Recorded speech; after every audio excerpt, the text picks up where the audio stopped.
to WRPB and WRPB Studios.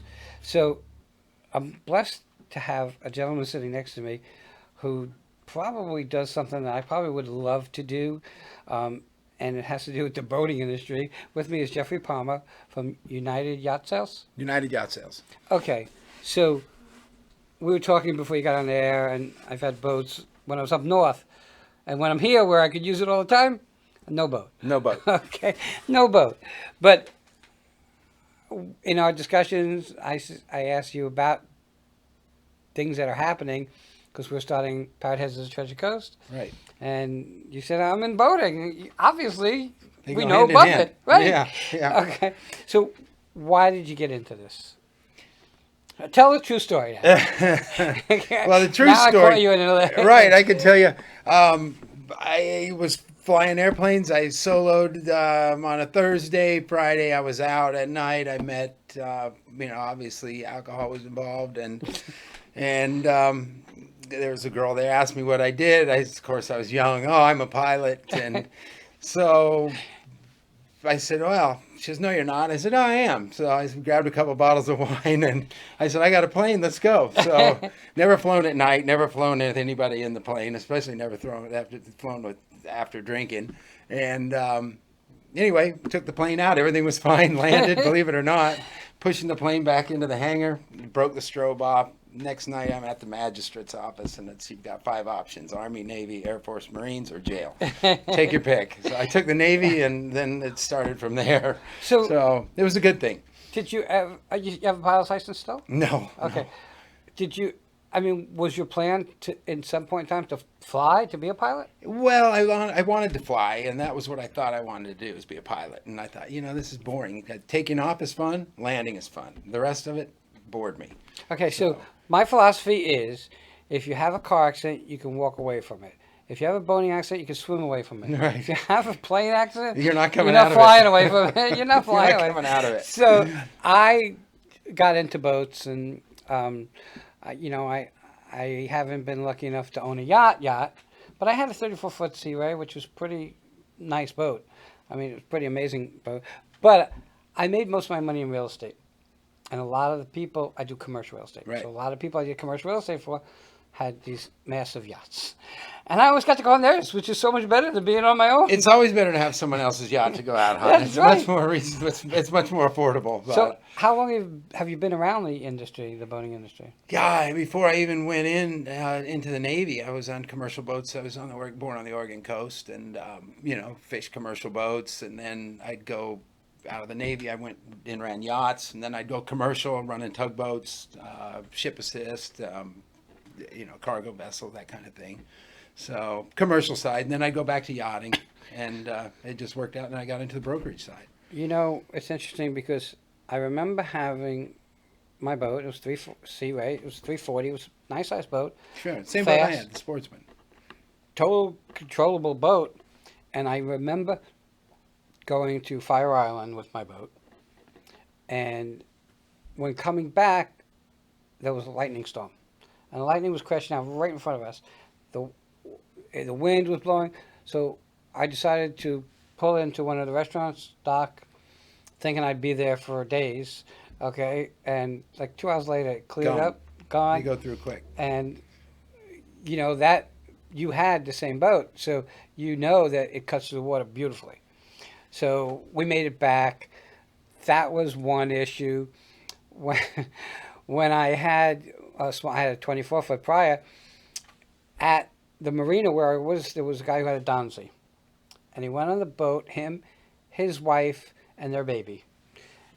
The seas got super rough, and there's always that spot where you turn and it gets really bad. Depending on how the seas hit, right. We were amazed that we made it back. They hit a wave, came over, swept the kid out of her hands. The kid was pushed around the back of the boat because the Donzi had a round back seat, and back into the cabin. Thank God. Thank God. Okay. The kid was bruised up, but so they made it He through. lived.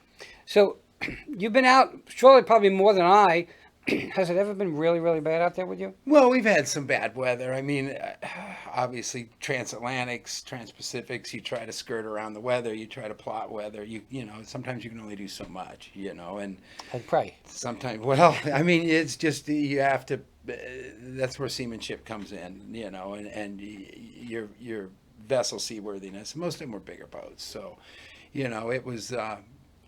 You try to outrun it, you try to move or alter course, and you know alter your course if you're going to around transatlantic. You want to take a southern route, later in the year, or you can go the north. Or it just depends, but we've had some bad weather. I think everybody that's sailed for years has had bad weather. I've been doing this 38 years, so All right. yeah, of course. So, yacht sales. Is there? I don't. I'm going to guess that there's not really a size of a boat that you work that you. I mean, I'm sure you prefer to work on the big ones, but how small of a boat would you sell if it came across your plate? We try to stay 150,000, 150, to 300, which is a big majority of the boats that we sell. Obviously everybody wants to go up in size. We do get quite a few of those, and then the mega yachts are less because it's a pyramid. And, Right. The 1% of the 1% of the 1%. And the bigger they get, the more it gets to 1%. And so they're fewer and far between, which are, that's, we sell them, but we also cater to the lower end market. I don't want to say lower end at, 100, 150. It's a lot of money. Yep. It's still a lot of money. Well, I mean, the cost of everything has gone through the roof. Everything. Okay, and when you talk about $100,000 boat, what are you talking about? How small?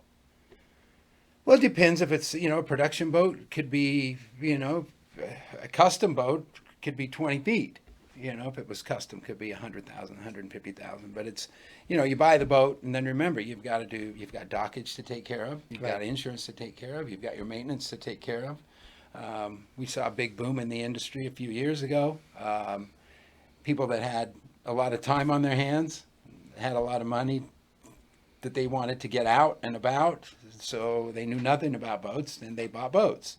And now, a few years later, they come back and say, I can't just park my boat and expect to hop on it and take off and use it. It requires maintenance. So a lot of those boats come back on the market. We're starting to see a lot of the boats come back on the market now. So I know when you go back many, many moons that the bottom of the line company, and I could be wrong, was Bayline. Pretty much. There was worse. Was it? Yeah, there was worse. Well, but Bayliner, I dated a for girl what they were, whose uncle he designed Bayliner. He started Bayliner company, and we always were like, we're going to stay away from Bayliners. We're going to stay away from Bayliners. I tell a lot of my clients about boats, and they talk about, different manufacturers of boats. And, 9 times out of 10, the boat will take more than you can handle. Right. You'll say uncle before the boat does. But Bayliner, I mean, you look at it, back in the day, it was an inexpensive boat. Right. It had a lot of amenities to it. It had some size to it, and it was comfortable. And there's nothing wrong with that. It gets people out on the water, and that's where they start, and then they decide what they like and what they don't like, and from there they hopefully keep moving up, and they stay in the industry. I mean, when I was at an MFG Gypsy. It's a cute little orange 14-foot bay. It was like a bay runner boat. Yeah. And it was cute. But we were talking, you have to check the weather before you go anywhere. Not much freeboard on those. Okay, no. And then for me, it was like, researching engines back then. So I had a Merc. And it was a Merc 40. Well, I mean, it wasn't like this super fast boat. And because of it also was a bow rider, so it didn't take water. It didn't take a head sea very well. No, it didn't. But you live and you learn. Sure. And from there, like an idiot, I went to a wood boat. I've been there. That's a nightmare. A few times. Okay. Yeah, I've been there. But they still sell, right? It's a hard sell now. Is but it? 15 years ago, you could buy a big boat in good condition. You survey the boat, and I had a 45-foot wooden boat. I took it from down the Oregon coast all the way up to Alaska, and it was and it was fairly reasonable. I think I swapped a Harley and $20,000 for it, So, but it was a great boat. I mean, we fished that boat. We'd go out and go tuna fishing in Oregon. We'd go out for 3 days offshore, and it was a great boat. And that's the interesting thing about a couple of industries, because I say, like, I made my money in real estate, and because every day was new. If I didn't do real estate, I would have done a pawn shop, because people bring in stuff to sell, Right. and every day is something new. I love that. The boating industry is the same, because you don't know what's going to come through that door. Well, It's through been the dock. exciting. I mean, even as a yacht captain, it was, the owners would call up and you'd never expect it. No, they want to go back through the Panama Canal, or I want to be in New England on this date. I've got people coming, or I want to be, let's go to Bahamas. Let's do, you never know what they want to do. And it was just something all the time. And then when they're on the boat, plans change, not by the hour, but by the minute. And, you've got tenders out, you've got wave runners out, you've got people on shore excursions, you've got people still on board. You don't know what they're going to do. And they change their mind like that. And It's totally that. And I know that for me, it was always like, hey, Saturday and Sunday's coming. No, I don't want to go out. Because all the beginners are out on Saturday and Sunday. oh yeah, and the holidays. Okay, and the holidays, of Yeah. course. And I was always blessed because I was in real estate, so I could take the time and go on a Monday or Tuesday, Wednesday, or I can go during the week. In what you do, how does just someone come or call you up and say, "Hey, I have this boat, I want to sell it"? Well, how United's structured, it's a little different. We don't carry new boat lines. And if we do carry, we have a few new boat lines, but we don't floor plan boats. We don't buy the boat from the manufacturer and then floor plan them, because then therefore we've got a dockage, we've got insurance, we've got to crew them, maintain them. And what happens if there's a turn in the economy and we're stuck with these boats? Right. It can cause big problems. So how we're structured is our brokers list boats. So people will inquire either on the website or call the office or call the broker, and they'll inquire on that boat. And that's how the client and the broker come together. So that Via boat, our media and our social media and our advertising campaigns. That's how the broker and the client are put together. and that boat can be docked anywhere. Could be anywhere. But we've got brokers all over up and down the East Coast. We've got brokers in the Gulf. We've got brokers in the Pacific. That's, of course, people, when they look at the boat, you look at the geographic location of where the boat is. You're not going to be in New York and for a $350,000 boat and call Seattle. It's not feasible to ship. So is your company almost like a franchise? Because you have a bunch of... It's not a franchise. We're one of the last independently owned big brokerages. We're the world's largest yacht brokerage. So, there's a few of us that are still out there, 3 big ones. The rest of them, One Water and Safe Harbors, have bought up all the other bigger brokerages. So they're corporate. We're independent. And it's myself and a partner. We own the company. And then the founder of the company, he's still a small partner in it. He's been around, I guess, 22 years. So, but Peter Schmidt has been around forever. What's interesting, and people don't understand it, people think like if you manage a Ruth Chris that you're eating steak every night. People think that if you're on a boat every day, but that's not the case. It's not. And now I do less brokerage. Before I was a captain, I was on a boat every single day. Mm-hmm. Then I got to be a broker, and I'd be on a boat every other day, and now running the company, not as often. And I'm on my boat more than I am other people's for once, which is fine, which is nice. And just understand something. Just because you're a yacht broker doesn't mean that you're driving or you own a big yacht. Because you deal with them constantly, you have what you consider is perfect for you. It is. Right. I don't want to buy a job. I don't want to buy a headache. Right. I don't have time to deal with anything big. And what I've got right now is fine. It's simple. I can keep it up, keep it maintained, keep it looking good. And it's dependable. And I don't have any problems. It's not a hassle. And when it becomes a hassle, it's not fun. That's right. Yeah. Right. And, it's interesting because when you have a boat and you invite people on, it's interesting when you get back to the dock how as soon as you turn around, the boat's empty. Everybody's left you. And still dirty and still got Still- cans right, all over the place. right. And it's out of gas. It's out of Everybody fuel. left And you. They food's just all leave gone. you. Yeah. It's, and for me, I dry docked my boat when I had a boat. So I would pull it up. They would take it. And Yeah. we take off our stuff. They dry dock it. So I never had to think about it. I call them, say I'm coming down either the day before or either that morning. And it was always there ready for me.